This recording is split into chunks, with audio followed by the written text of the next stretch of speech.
नमस्कार दोस्तों, स्वागत है आपका एक बार फिर से आपके अपने YouTube चैनल कंपटीशन प्रिपरेशन पे। दोस्तों, इस वीडियो में हम बात करने वाले हैं एमटीएस के एक और शिफ्ट के मैथ्स के सलूशन की। ऑलरेडी मैंने 3 सेट आपको प्रोवाइड कर दिया है। मैं कोशिश करूंगा कि 2019 के सारे सेट्स जितने भी हैं जल्द से जल्द प्रोवाइड कर दिया जाए। और अब तक आपके 2-3 सेट और आगे होते, थोड़ी सी तबीयत ख़राब होने की वजह से नहीं आ पाए। अभी मैं रिकवर कर रहा हूँ, तो मैं ये क्लासेस प्रोवाइड कर सकता हूँ जो प्रीवियस ईयर सॉल्व पेपर है। तो मैंने सोचा लो रिकॉर्ड कर देता हूँ। दूसरी चीज़, वीडियो अगर पसंद आएगी तो वीडियो को लाइक करना बिल्कुल मत भूलें। चैनल पे नए हो सब्सक्राइब कर लें, और टेलीग्राम चैनल से जो मेरे भाई नहीं जुड़े हैं लिंक डिस्क्रिप्शन में मिल जाएगी, आप जाके ज्वाइन कर लीजिएगा। राइट, वहाँ से आप पीडीएफ वगैरह डाउनलोड कर लीजिएगा। और अभी तो प्रिंट आउट हो सकता है, दुकानें ना खुल रही हो, लेकिन प्रिंट आउट भी निकाल के रख लीजिए ताकि उस पर हार्ड कॉपी रहती है।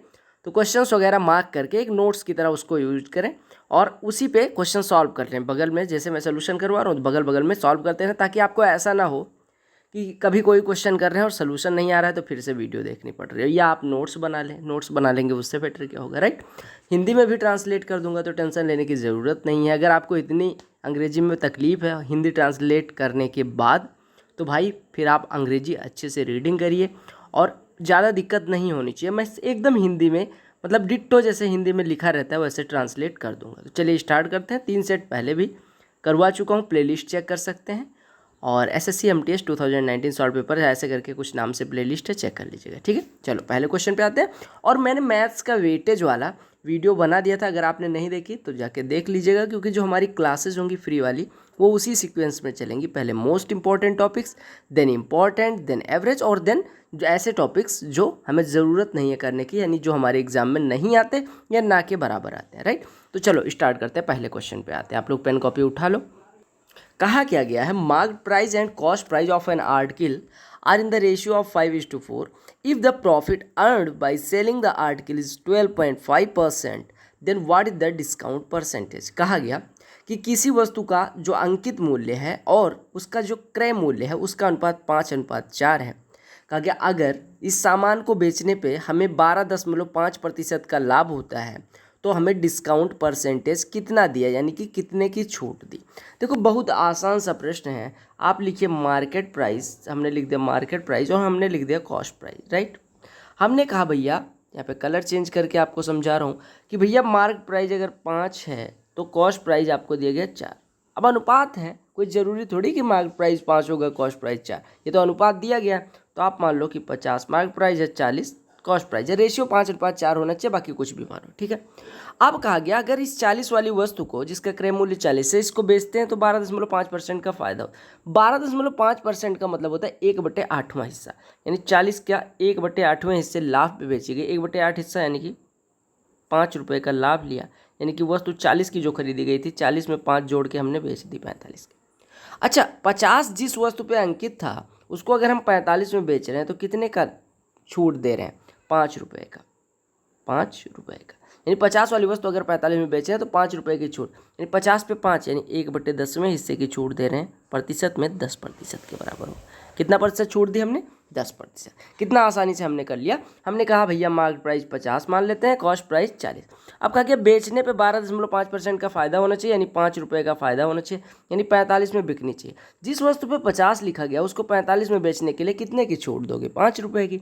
5 रुपया 50 रुपये का कितना हिस्सा है? 1/10, यानी कि 10% का प्रॉफिट डिस्काउंट दिया गया। राइट, कहा गया the length width and height of a cuboid are 5 centimetre, 2 centimetre and 4 centimetre respectively. What is the total surface area of the cuboid. कहा गया लंबाई, चौड़ाई और ऊंचाई एक घनाभ के लिए 5 सेंटीमीटर, 2 सेंटीमीटर और 4 सेंटीमीटर हैं। आपसे कुल पृष्ठ क्षेत्रफल यानी कि TSA यानी टोटल सरफेस एरिया पूछा गया है।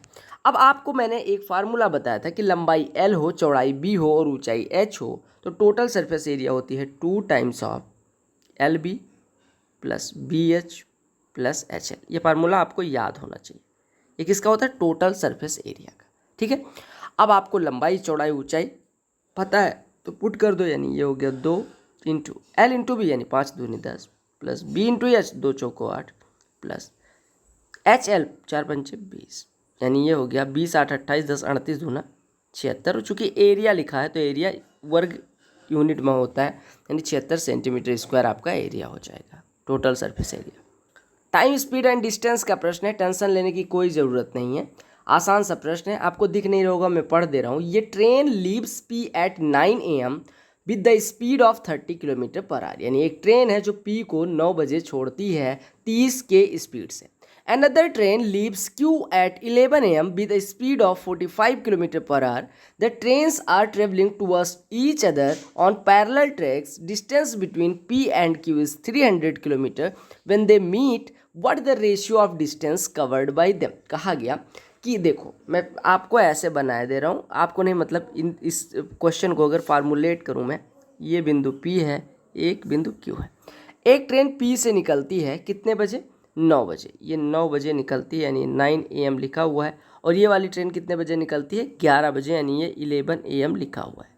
ये दोनों ट्रेन एक दूसरे की तरफ चलती हैं, ये भी दिया गया है। और पहले वाली ट्रेन की स्पीड कितनी है? 30 के स्पीड से आती है। दूसरी वाली ट्रेन कितने की स्पीड से आती है? 45 के स्पीड से आती है। ठीक है, अब कहा गया अगर इन दोनों के बीच की दूरी P और Q के बीच की दूरी 300 किलोमीटर हो, यानी ये दूरी दी गई 300, तो आपसे कहा गया कि अगर ये यहाँ पे मिलती हैं तो इनके द्वारा चली गई दूरियों का अनुपात बताओ। कितना आसान सा प्रश्न है मेरे भाई। एक चीज़ बताओ 9 बजे पहली वाली ट्रेन निकलती है, 11 बजे दूसरी वाली, यानी कि जब दूसरी वाली ट्रेन Q से छूटती है P की तरफ, तो उससे पहले जो ट्रेन P से निकली थी वो कितने घंटे चल चुकी होती है? ये 9 ही बजे चली थी, ये 11 बजे, यानी 2 घंटे ये चल चुकी है। यानी 30 के स्पीड से यहाँ कहीं पे वो पहले ही 30 दूनी 60 किलोमीटर वो चल चुकी है। ठीक है, पहले वाली ट्रेन P से जो निकल रही थी Q के लिए, वो 60 किलोमीटर ऑलरेडी चल चुकी है। अब टोटल डिस्टेंस 300 थी, तो अगर इसमें 60 चल चुकी है, यानी अब इन दोनों को रिलेटिव स्पीड से 240 चलना है। 300 में से 60 तो चल चुकी हैं, यानी 240 अब इन दोनों को एक दूसरे की तरफ आना है, और जहाँ पे मिल जाएंगी वही हमारा मीटिंग पॉइंट हो जाएगा।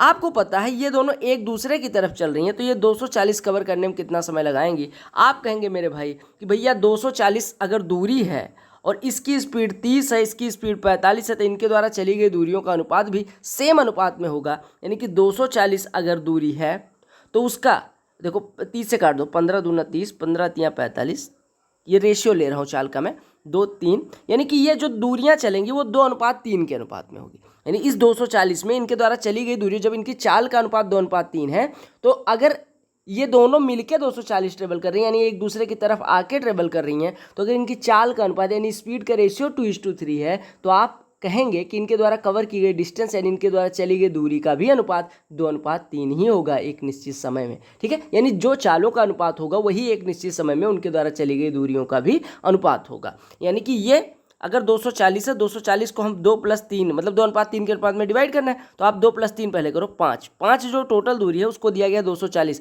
यानी कि 5 बराबर 240 दिया गया, यानी 1 बराबर 48, तो 2 बराबर कितना हो जाएगा? 96, यानी पहली ट्रेन 96 चलेगी और दूसरी ट्रेन 48 × 3 यानी 144 चलेगी। अब आपसे कहा गया कि मान लो यहाँ पे ये दोनों ट्रेन्स मिलती हैं, तो इनके द्वारा चली गई दूरियों का अनुपात, तो पहली ट्रेन कितनी चली? इतना, और दूसरी वाली ट्रेन इतना चली। यानी पहले वाली ट्रेन कितनी चली? 60 पहले चल चुकी थी और 96 और चली, यानी 156 पहले वाली ट्रेन चली है। और दूसरी वाली ट्रेन आपको पता है अगर 156 चल दे रही है तो दूसरी वाली कितनी चलेगी? 300 - 156 यानी कि 144। वैसे भी कर सकते हैं, अदरवाइज यहाँ पे तो लिखा ही था। अब इसी का अनुपात निकालना, तो 12 से काटोगे 13 आएगा, 12 से काटोगे 12, यानी कि इनके द्वारा चली गई दूरियों का अनुपात 13:12 हो जाएगा। ठीक है, 13:12 हो जाएगा।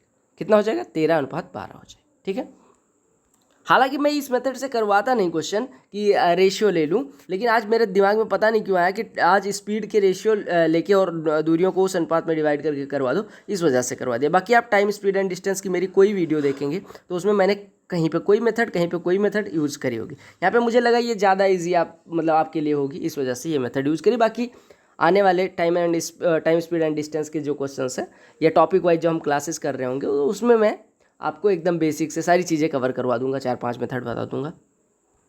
देखिएगा, जो लोग कहते हैं कि एमटीएस में अच्छे प्रश्न नहीं आते, तो उनके मुंह पे ये करारा जवाब है कि भैया देख लो, इसमें भी इमेजिनेशन यूज होता है। कहा गया 70 sticks each of unit length are combined to form a right angle triangle without breaking any stick, what the area of the triangle. कहा गया 70 छड़ियाँ हैं, छोटी छोटी स्टिक्स हैं, जिनको ऐड करके एक राइट एंगल ट्राइंगल बनाया जाता है और सबकी लंबाई यूनिट है, यानी 1 सेंटीमीटर मान सकते हैं। आपको मान सकते हैं क्या दिया गया है, कह सकते हैं, और आपको कोई स्टिक तोड़ना नहीं है और फिर एक राइट एंगल ट्राइंगल बनाना है। एक चीज़ बताओ, अगर एक स्टिक की लंबाई 1 सेंटीमीटर तो 70 स्टिक 70 सेंटीमीटर, यानी जो हमारा ट्रायंगल बनेगा, मान लो हमने एक राइट एंगल ट्रायंगल इस 70 स्टिक से बनाया, वो 70 सेंटीमीटर टोटल होगा। क्या उसका होगा? लंबाई, चौड़ाई और ऊंचाई का योग, यानी उसका परिमाप 70 सेंटीमीटर होना चाहिए। आपको दिया गया कि भैया 70 स्टिक्स को जोड़ जोड़ के एक राइट एंगल ट्रायंगल बनाया गया, कोई तोड़ा नहीं गया, यानी आपको लंबाई, चौड़ाई, ऊंचाई जो सारी का सम है वो 70 होना चाहिए आपके लिए, ठीक है। अब ये इसके कहने का मतलब हो गया कि आपको जो राइट एंगल ट्रायंगल आप बना रहे हैं उसका परिमाप यानी कि पेरीमीटर 70 होना चाहिए। तो आप ऐसा ट्रिपलेट इमेजिन करिए जो जोड़ने के बाद 70 आए, यानी कि जो मतलब जिसका सम ट्रिपलेट के तीनों अंकों का सम कितना होना चाहिए? 70 होना चाहिए। तो आपको एक चीज़ याद आ रहा होगा कि 20, 21 और 29 एक ऐसा ट्रिपलेट बनता है जिसका सम कितना होता है? 70 होता है। देखो 29, 21 कितना हो गया? 50 और 20 70।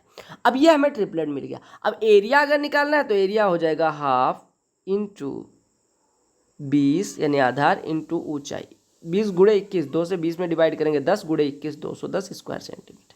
अब आप कहेंगे कि क्या ऐसा एक ही ट्रायंगल पॉसिबल था जिसमें हम लंबाई, चौड़ाई और ऊंचाई का योग 70 दे दिया जाए, तो क्या एक ही ट्रायंगल पॉसिबल था 20, 21 और 29 वाला?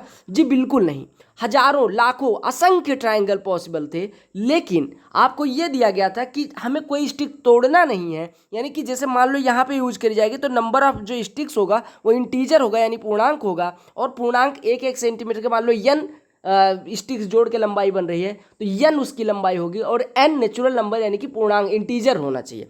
यानी कि अगर हमें एक ऐसा राइट एंगल फॉर्म करना है, राइट एंगल ट्रायंगल, जिसका पेरीमीटर 70 हो और उसकी सभी साइड्स बिना स्टिक को तोड़े यानी इंटीजर हो, तो आपका एक ही ट्रिपलेट बनेगा 20, 21 और 29 वाला। इस वजह से 20, 21 और 29 लिया गया है। आपको समझ में आ गया होगा मैंने 20, 21 और 29 क्यों लिया, और आपके दिमाग में ये चीज़ होना चाहिए। तभी मैं कहता हूँ कि भैया ट्रिपलेट याद रखना, ट्रिपलेट बहुत काम की चीज़ है।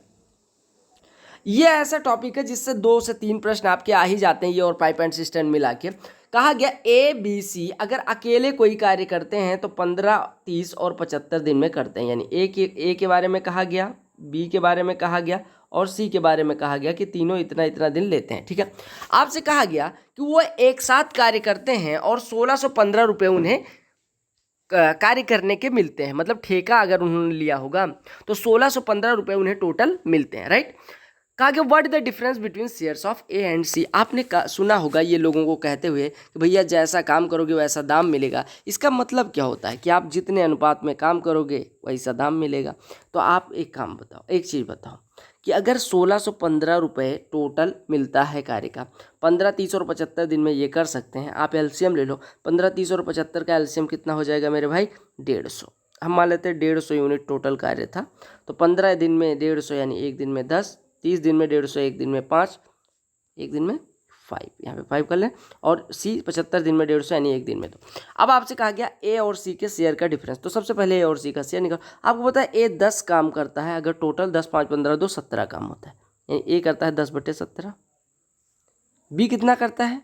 बी से हमें मतलब नहीं, हमें सी का शेयर निकालना है। सी कितना करता है? सी 2/17 करता है। तो जिस अनुपात में काम करोगे उसी अनुपात में दाम मिलेगा, यानी 10/17 ये करते हैं तो 10/17 हिस्सा टोटल का, 2/17 ये करते हैं 2/17 टोटल का, ये दोनों का शेयर हो जाएगा। अब अंतर निकालना है तो दोनों को घटा दो, जितना काम मतलब जितना हिस्सा काम करते हैं, ए जितना करता है और सी जितना करता है उसको घटा दो और रुपये से कुल गुणा कर दो, बस। 10 में से 2 घटेगा 8/17 गुणे 1615। अब आपको एक चीज़ दिख गया होगा, क्या कि 17 से काट दो, 17 9 153, 17 5 85, 95 में 8 से गुणा करना है तो 8 का 100 से गुणा करके और 40 घटा दो, यानी 800 में से 40 घटेगा 760 रुपये, इनका अंतर आ जाएगा। सिंप्लीफिकेशन का प्रश्न खुद भी करने को कह सकता था, लेकिन करवा दे रहा हूँ क्योंकि आप तो करोगे नहीं। 3 चौको 12, दूना 24, सॉरी पहले ऑफ सॉल्व करेंगे तो 3 चौको 12 हो गया, गुणे 8 लिखा हुआ है, डिवाइडेड बाई 18 में 2 से क्या करेंगे? गुणा करेंगे और 4 घटाएंगे, 36 में से 4 घटेगा, ये 32 हो जाएगा, राइट। और इधर गुणे में लिखा हुआ है 2 डिवाइडेड बाई 4 प्लस 3 में अगर 9 से डिवाइड करेंगे तो 1/3 और 90 में गुणा करेंगे तो 30 बचेगा। 30 प्लस 4 में 2 से डिवाइड करेंगे 2 गुणे 12 गुणे 8/32 यानी 1/4, और 1/4 का 12 में गुणा होगा तो 3 बचेगा, तो 2 3 6 और 30 36 हो जाएगा। कहा गया the ratio of milk and water in a mixture is 4:3. If we add 2 liters of water, the ratio of milk and water becomes 8:7. What is the quantity of final mixture? आपको दिया गया कि कहीं पे मिल्क और water का जो ratio है वो 4:3 हमने लिख दिया. कहा गया अगर 2 लीटर मिक्सचर में पानी ऐड कर दें, यानी कि 2 लीटर हमने पानी ऐड कर दिया, तो जो अनुपात हो जाता है वो कितना हो जाता है? 8:7 हो जाता है. 8:7 हो जाता है. तो आपसे कहा गया अब आपसे कहा गया कि फाइनल मिक्सचर की क्वांटिटी क्या है. अब देखो, आपको पता है कि दूध तो इसमें ऐड नहीं किया गया, यानी दूध जितना पहले था उतना ही अभी भी है. तो आप पहले दूध की मात्रा को बराबर कर दो. यहाँ पे 4 अनुपात है, यहाँ पे 8 अनुपात है. 2 से गुणा कर दो, यानी 8 ये था तो 6 पानी था. अब आप मान लीजिए कि 8 लीटर दूध था, दूध 8 लीटर अभी भी बचा है, लेकिन पानी जो हमारा 6 लीटर था उसमें 2 लीटर ऐड करने के बाद, मतलब 6 अनुपात में था, वो 2 लीटर ऐड करने के बाद 7 अनुपात हो गया. यानी एक रेशियो बढ़ता है अगर हम 2 लीटर्स ऐड करते हैं. तो अगर एक रेशियो बराबर 2 लीटर है तो टोटल मिक्सचर फाइनल कितना बन रहा है? 8 7 15 रेशियो को सम करो, यानी 15. तो अगर एक रेशियो बराबर 2 लीटर है तो 15 रेशियो बराबर कितना हो जाएगा? 15 दूना 30 लीटर. यानी कि हमारे पास कुल मात्रा मिक्सचर की कितनी हो गई? 30 लीटर. बस काम खत्म. कहा क्या गया what is the largest 2 digit number which when divided by 6 and 5 leaves remainder 1 in each case. अब आप देखो, कहा गया कि 2 अंकों की सबसे बड़ी संख्या कौन सी है जिसको 6 और 5 से डिवाइड करने पे शेषफल 1 छोड़ता है. ऑप्शंस में से, जो ऑप्शंस दिए गए इसमें से पूछा गया. अब आप ऑप्शन से भी चेक कर सकते हो कि 6 और 5 से डिवाइड करने पर रिमाइंडर 1 छोड़ती है. 6 से डिवाइड करोगे 93 को तो रिमाइंडर कितना आएगा? 3 आएगा, जो कि होना नहीं चाहिए. 61 को अगर डिवाइड करोगे तो मतलब, और आप एक काम करो, सबसे बड़ी से चेक करना शुरू करो. 97 में चेक करोगे तो 1 तो 6 से डिवाइड करने पे आएगा, लेकिन 5 से डिवाइड करने पे 2 आएगा, तो ये नहीं हो सकता. अब अगर 91 की बात करें, 91 6 से डिवाइड करोगे शेषफल 1, 5 से डिवाइड करोगे शेषफल 1, बस यही आपका आंसर हो जाएगा, क्योंकि सबसे बड़ी पूछी गई थी. 93 आप ऑलरेडी चेक कर चुके हैं कि 6 से डिवाइड करने के बाद शेषफल 3 देगा, जो कि 1 देना चाहिए. तो एक तो ये मेथड हो गई. अदरवाइज आप क्या करेंगे कि 6 और 5 दोनों से डिवाइड करने पे अगर शेषफल 1 ही दे रही है तो हमारा मतलब संख्या क्या हो गई? 6 और 5 का एलसीएम ले लो, यानी कि 30, और इसमें x जोड़ दो, यानी कि हमारी जो संख्या होगी वो 30x प्लस रिमाइंडर जो बच रहा है उसको ऐड कर दो. 30x प्लस 1 के फॉर्म की होगी. अब x बराबर 1 2 3 रखते चले जाओ. x बराबर 1 रखोगे तो कितना हो जाएगा? 30 एकम 30, और ये कितना हो जाएगा? 30 एक 31. 31 भी हो सकता है, या फिर x बराबर 2 रखोगे तो 30 दूनी 60 एक 61 हो जाएगा. तो 61 भी हो सकता है, लेकिन आपसे लार्जेस्ट पूछा गया है. x बराबर 3 रखोगे तो 91 आ जाएगा, और यही इन सब में सबसे बड़ी संख्या होगी जो इसको होल्ड करेगी. यानी आपकी पहली सबसे छोटी संख्या 31 हो जाएगी, दूसरी 61 हो जाएगी, तीसरी 91 हो जाएगी, चौथी अगर बात करें 121 हो जाएगी. तो अगर सबसे बड़ी इनमें से पूछी गई थी जो ऐसा होल्ड करती है तो 91 होगी. कहा गया कि 12 बॉयज़ का एवरेज 15 है, 18 गर्ल्स का एवरेज 12 है, सबका एवरेज कितना होगा? तो आपको क्या काम करना होता है? एवरेज में मैंने बताया था टोटल आप निकालो, टोटल एज बटे टोटल संख्या. तो 12 लड़कों का अगर औसत 15 है तो उनकी कुल एज कितनी हो जाएगी? 180. 18 लड़कियों का अगर एवरेज 12 है तो उनका कुल कितना हो जाएगा? 180 गुणे 12, यानी कि 18 गुणे 12 यानी कि 216. ठीक है, और बटे कुल संख्या कितनी है? 18 गर्ल्स हैं, 12 बॉयज़ यानी कि 30. तो 30 से 180 काटोगे 6, और ये काटोगे तो ये लगभग 7.2 आपका आ जाएगा. ठीक है, तो टोटल 6 7 13.2 आपका आंसर हो जाएगा. कहा गया table given below presents the marks obtain bye 3 students in 5 examination. अलग अलग एग्जाम है, 3 स्टूडेंट द्वारा प्राप्त किए गए अंक दिए गए. क्योंकि the marks obtained by S1 in exam E5, यानी S1 द्वारा E5 में ऑब्टेन किए गए marks is how much percentage more than that of obtained by S2 in exam E3, यानी S2 द्वारा E3 में ऑब्टेन किए गए मार्क्स से कितना ज़्यादा? 80 से 87 कितना ज़्यादा यही पूछा गया, तो आप कहेंगे 7 ज़्यादा है. 80 से तो परसेंट में निकालेंगे तो 7/80 गुणे 100, 20 चौको 80, 20 पंचे 135 में 4 से डिवाइड करना है, यानी 8.75 आपका प्रतिशत आ जाएगा. ये प्रश्न देखिएगा, कहा कि given below is the data of या data of ages of various children. अलग अलग बच्चों का डेटा दिया गया है, यानी आपको कुछ ये सांख्यिकी का प्रश्न है. कहा गया एज दिया गया एक तरफ नंबर ऑफ चिल्ड्रन दिया गया. ये देखिए, एज और नंबर ऑफ चिल्ड्रन, आगे वाला एज है, पीछे वाला नंबर ऑफ चिल्ड्रन है. What is the difference between the mean and mode of ages. Mean और मोड के बीच का डिफरेंस निकालना है. तो मोड वो होता है जो सबसे ज़्यादा बार आता है. आपको पता है कि सबसे ज़्यादा बार 10 साल एज वाले बच्चे हैं, तो मोड तो आपका हो गया कितना? मोड हो गया जो सबसे ज़्यादा बार आता है, यानी कि 10. जो सबसे ज़्यादा बार आता है, यानी 10 सबसे ज़्यादा 19 बार आया है, तो आपका मोड हो जाएगा कौन सबसे ज़्यादा बार है? 10. ठीक है, अब आपसे कहा क्या? मीन निकालो. मीन बराबर होता है टोटल सब मतलब टोटल सम निकाल लो बटे टोटल नंबर ऑफ चिल्ड्रेन, यानी आपको टोटल एज निकालनी है। तो आप क्या काम करोगे, 6 गुणे 17, 7 गुणे 16, 8 गुणे 16, 9 गुणे 17, 10 गुणे 19 और 11 गुणे 15, और डिवाइड किससे करोगे, 17 16 33, 16 49 और 1 50, 16 66, 9 75, 10 85, 15 100 से डिवाइड कर दोगे, क्योंकि टोटल नंबर ऑफ चिल्ड्रेन 100 है। तो आपका मीन कितना निकल के आएगा, मीन बराबर हो जाएगा, टोटल सम निकालो तो 17 गुणे 6 कितना हो जाएगा, 102 प्लस ये 112 प्लस 128 प्लस ये 153 प्लस ये 190 और प्लस 165, और डिवाइड किससे करोगे, टोटल नंबर ऑफ स्टूडेंट्स यानी कि 100 से। तो 5 3 8 8 16 2 18 2 20 के 0 हासिल आई 2 2 6 8 9 17 5 22 2 24 1 25 के 5 हासिल आई 2 2 और 4 6 और 2 8 और 100 से डिवाइड करोगे तो इस 8.5 बन जाएगा। अब आपको पता है मोड है 10, मीन आ गया 8.5, तो घटा दो, अंतर पूछा गया था यानी 10 माइनस 8.5 पूछा गया था यानी 1.5 आपका उत्तर हो जाएगा। वही वाला डीआई का प्रश्न है, कहा कि what is the average of marks obtained bye S3 पर एग्जाम। S3 का एवरेज बताना है आपको। तो S3 का एवरेज यानी कि E1 से लेके E5 तक, तो इसका सम करेंगे और 5 से डिवाइड कर देंगे क्योंकि 5 ही एग्जाम हुए हैं। तो जोड़ो तो 5 9 14 2 16 3 19 4 23 के 3 हासिल आई 2 8 2 10 9 19 8 27 9 36 8 44। अब इसको डिवाइड कितने से करना है, 5 से। 5 से 440 में डिवाइड करोगे 88 और 3 में डिवाइड करोगे 0.6। ये प्रश्न देखो, सस्ता सा प्रश्न है। कहा गया an article is sold at 14.2/7% profit. एक वस्तु को 14.2/7% लाभ पे बेचते हैं। What the ratio of selling price to the cost price, यानी कि विक्रय मूल्य का और क्रय मूल्य का अनुपात क्या। देखो आपको 14.2/7 कहने का मतलब होता है 1/7 हिस्सा लाभ लिया गया, यानी अगर हम कॉस्ट प्राइस 7 को माने यानी CP 7 को मानते हैं तो ये क्या हो जाएगा, प्रॉफिट। अगर 7 वाली वस्तु 1 रुपये लाभ में बेचते हैं तो सेलिंग प्राइस कितना हो जाएगा, 7 + 1 यानी कि 8। आपसे क्या कहा गया था, आपसे कहा गया था सेलिंग प्राइस और कॉस्ट प्राइस का रेशियो निकालो। तो सेलिंग प्राइस 8 है और कॉस्ट प्राइस 7 है, तो अनुपात 8:7 हो जाएगा। देखिएगा, कहा गया एक वस्तु को 6500 में बेचा जाता है ताकि 4% का लाभ हो। दूसरी वस्तु है जिसका क्रय मूल्य 3750 है, उसको 4% नुकसान पे बेचा जाता है। कहा गया ओवरऑल प्रॉफिट या लॉस परसेंटेज बताओ। आप यहाँ पे लिखो कॉस्ट प्राइस, यहाँ पे लिखो सेलिंग प्राइस। पहले आर्टिकल के लिए बात करें हम तो आपको दिया गया 6500 की वो बेची गई, और दूसरे आर्टिकल के लिए बात करें तो वो 3750 की खरीदी गई। दूसरे वाले के लिए आपको कहा गया कि 3750 की जो वस्तु खरीदी जाती है उसको 4% नुकसान पे बेचते हैं। 3750 का 4%, अरे 3 का 4 गुना 12 और 75 का 4 गुना 300, यानी कि 3 उसमें ऐड कर दो 15, यानी कि 150 का नुकसान होता होगा। यानी सेलिंग प्राइस इसका कितना होता होगा, 3600 रुपये। दूसरी चीज़ आपसे कहा गया 6500 रुपये में बेचने पे 4% का लाभ होता है। कोई चीज़ अगर हमें 4% लाभ पे बेचनी है यानी कि 25 की खरीद के 26 पे बेचेंगे। 26 बराबर 6500, यानी कि 2 बराबर 500, यानी 1 बराबर 250, तो 25 बराबर कितना हो जाएगा, 6250, यानी कि जो पहली वस्तु थी उसका क्रय मूल्य आ गया 6250।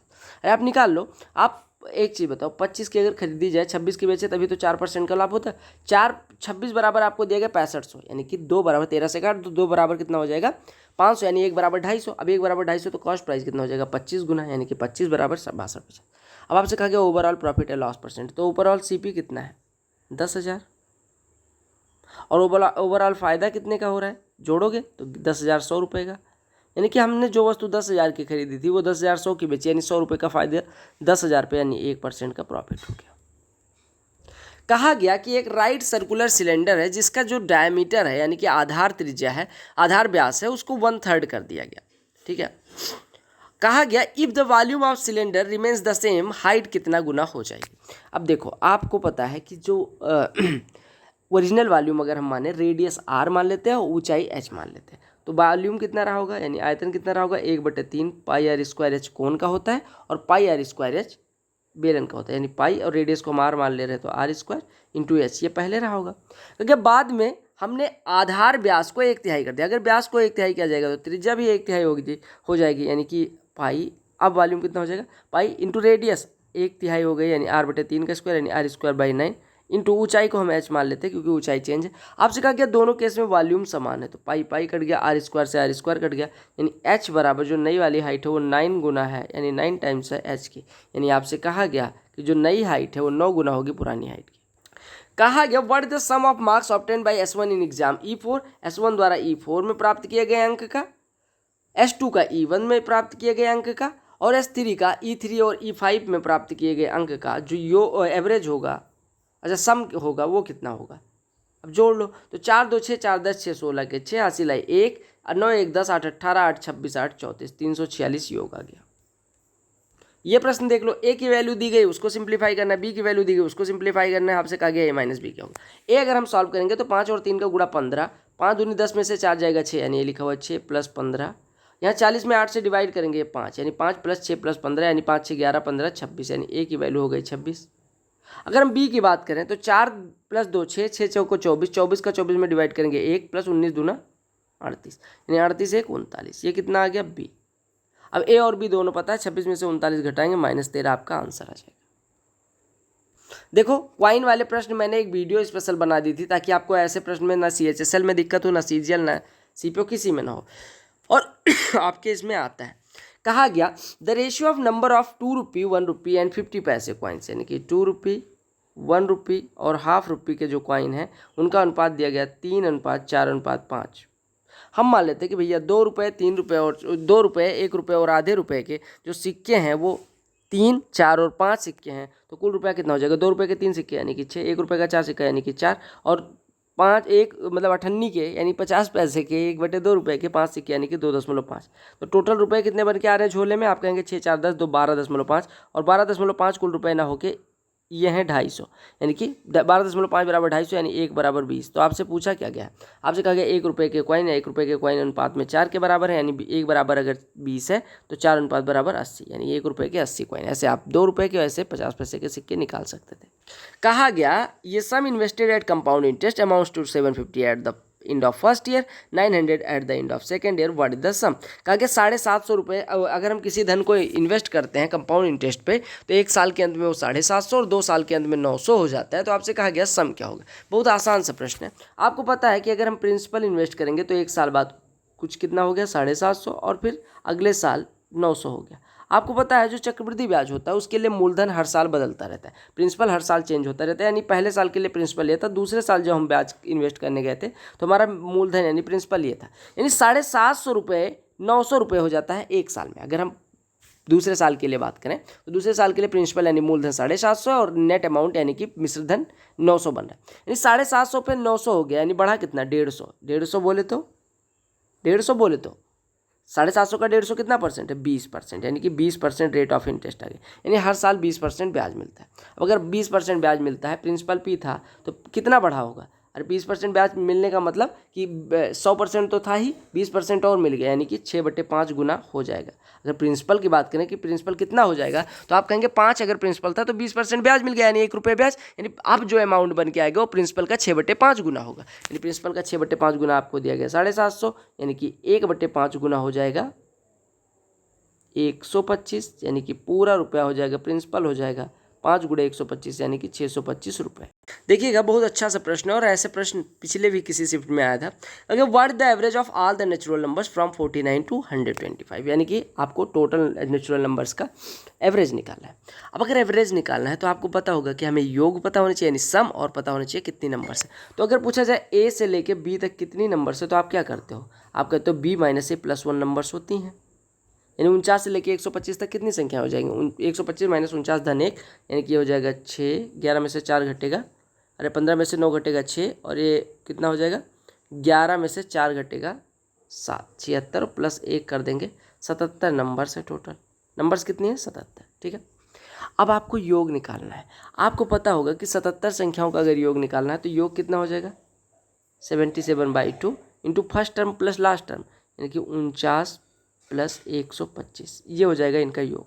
क्योंकि आपने पढ़ा होगा कि अगर कंटिन्यूअस नंबर है या हम कहें एरिथमेटिकल प्रोग्रेशन में कोई नंबर है यानी समांतर श्रेणी में, यानी कि दो मतलब अल्टरनेट जो आ रहे हैं, मतलब दो क्रमागत पद जो हैं, सॉरी सक्सेसिव जो पद हैं उनके बीच का डिफरेंस अगर कॉमन होता है तो उसको एरिथमेटिकल प्रोग्रेशन यानी समांतर श्रेणी बोलते हैं। तो आप कहेंगे कि 49 से लेकर 125 तक का योग आ गया। आपको पता होगा कि n/2 into a plus L ये होता है समांतर श्रेणी का योग, यानी कि पदों की संख्या इंटू पहला पद प्लस लास्ट पद, वही हमने किया। अब आपको सम तो पता चल गया, ठीक है, सम पता चल गया। अब आपको निकालना है एवरेज। आपको टोटल नंबर्स पता है, यानी आपको पता है नंबर्स, आपको पता है सम, तो एवरेज कितना हो जाएगा सम अपॉन नंबर, यानी कि सम अपॉन नंबर ऑफ नंबर्स। तो 77 कट गया, 49 प्लस 125 174, 2 से डिवाइड करेंगे 87 आपका आंसर हो जाएगा।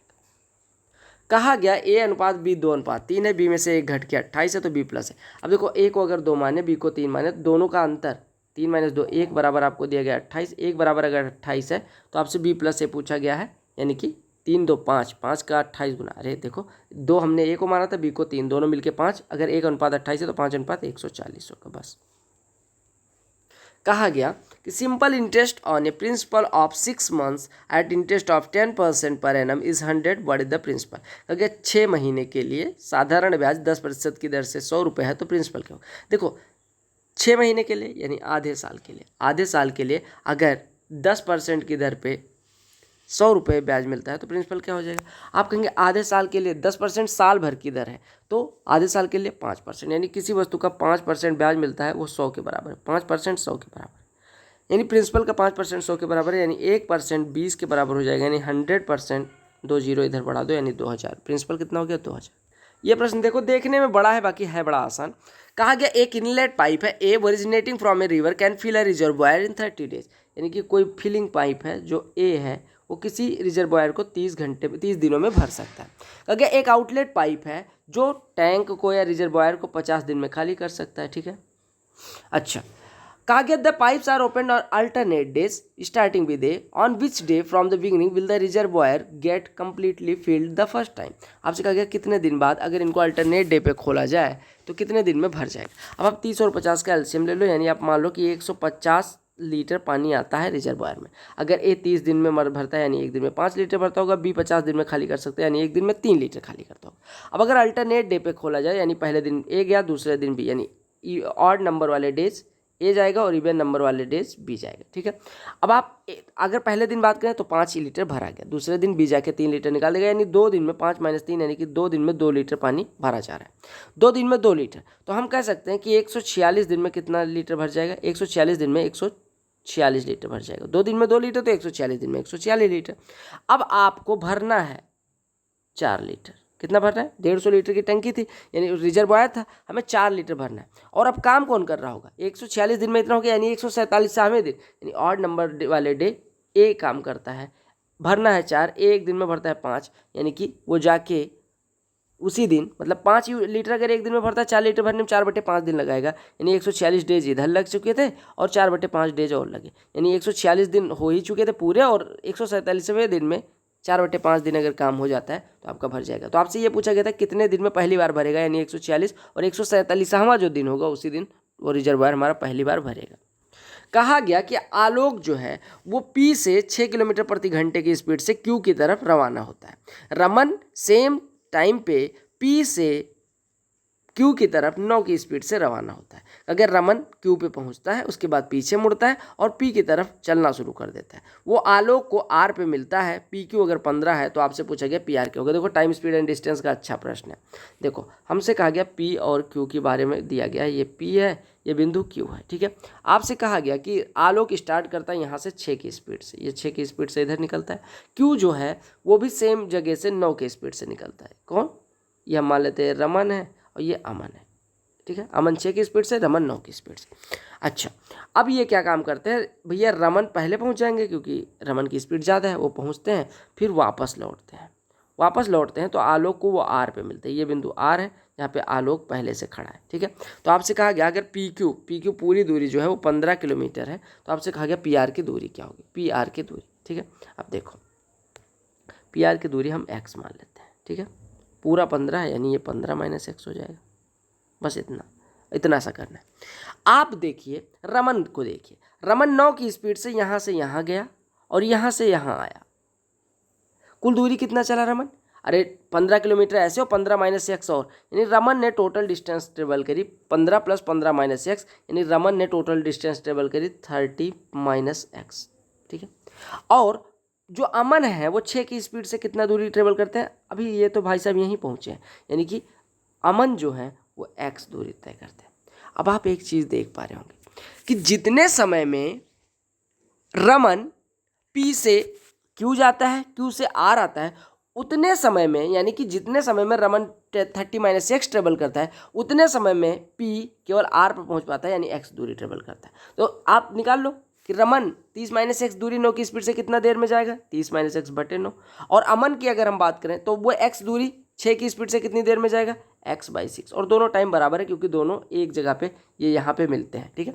तो आप कहेंगे 30 - x/9 बराबर 6/6। अब इसी को सॉल्व करना, 3 से काट दो, 3 दूनी 6, 3 तिया 9, सॉल्व कर लो। 2 का 30 - x में गुणा यानी कि 60 - 2x बराबर 3 का x में गुणा, ये 3x हो गया, यानी 5x = 60, यानी x बराबर 12। अब x बराबर 12 हो गया तो आपसे एक पूछा क्या गया था, पी आर की लंबाई जो हमने x मानी थी वो कितना आ गया, 12। पी आर की लंबाई जो हमने x मानी थी कितनी आ गई, 12, यही निकालना। कहा क्या गया, अगला प्रश्न देखिएगा। कहा गया एक संख्या को पहले 16 - बढ़ाया जाता है, फिर उसके बाद 15% घटाया जाता है और हमें 238 प्राप्त होता है। हमें संख्या का 37.5% बताना है। देखो, अगर 16 को भिन्न में बदले तो 1/6 यानी कि 1/6वां हिस्सा बढ़ाया जाता है। यानी कि 1/6वां हिस्सा बढ़ाने का मतलब कि अगर 6 थी तो 7 कर दिया गया। 1/6वां हिस्सा 6 का कितना हो जाएगा, 7, यानी कि 6 थी अगर तो 7 कर दिया गया। अब कहा गया 15% घटाया गया। 15% घटाने का मतलब अगर कोई संख्या 100 थी तो 85 कर दिया गया, यानी 20 होती तो 17 कर दिया जाता, ठीक है। यानी संख्या का हमने क्या किया, बुरा हाल कर दिया। एक बार 7/6 बढ़ाया, फिर 17/20 कर दिया उसका, मतलब 7/6 गुना किया नंबर का और उसके बाद में 17/20 किया तो हमें मिला 238। आपको संख्या का 37.5% निकालना है। 17 से काटोगे 17 एक नम 17, 17 चौक 68, यानी कि ये हो गया। 7 से काटोगे 7 दूनी 14 हो गया, यानी n/120 बराबर 2, यानी n बराबर 120 दूना 240, यानी हमारी संख्या हो गई 240। आपसे 37.5% पूछा गया, यानी कि 75/2%, तो ये हो जाएगा 75/2% बोले तो 75/200, यानी कि ये कटा 4 से 4 पंचे 20, 4 छक्के 24, 5 से 75 कटेगा 15, यानी 15 छक्का 90, यानी संख्या का 37.5% कितना आ गया, 90। तो ये थे 25 क्वेश्चंस, जो आई होप आपको सारे क्वेश्चन समझ में आ गए होंगे। अगर आप वीडियो एंजॉय किए तो कमेंट सेक्शन में लेट मी नो, मुझे ज़रूर बताएं। और अगर आपने अभी तक चैनल को सब्सक्राइब नहीं किया कर लीजिएगा, वीडियो को लाइक कर दीजिएगा। बहुत सारी वीडियो यहाँ पे दिख रही होंगी, प्लेलिस्ट दिख रही होगी स्ट्रेटजी वीडियो एटसेट्राज की, आप जाके देख सकते हैं। मेरे बारे में जानने के लिए भी इधर आपको कुछ वीडियोज दिख रही होंगी, जाके उससे थोड़ा मोटिवेट हो सकते हैं। और दूसरी सबसे इंपॉर्टेंट चीज़, अगर आपका कोई पर्सनल डाउट है तो हमें इंस्टाग्राम पे भेज सकते हैं और टेलीग्राम चैनल जरूर ज्वाइन करें। Bye bye, love you all. तबीयत ठीक होने के साथ एकदम रॉक करके हम फिर से वापस